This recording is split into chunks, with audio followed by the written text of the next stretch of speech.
Osmonga kirasizlarga yillar yondiradi bugun Maryam Tilla.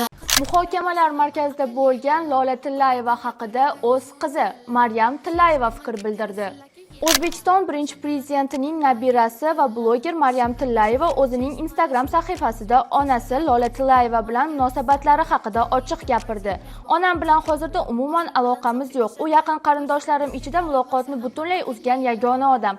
Har doim o'zini boshqalarga yaxshi ko'rsatishga harakat qiladi, lekin o'z onasining uyiga ham bormagan. Bu holat ilgari og'ir ta'sir qilardi, lekin endi bunga ko'nikkanman.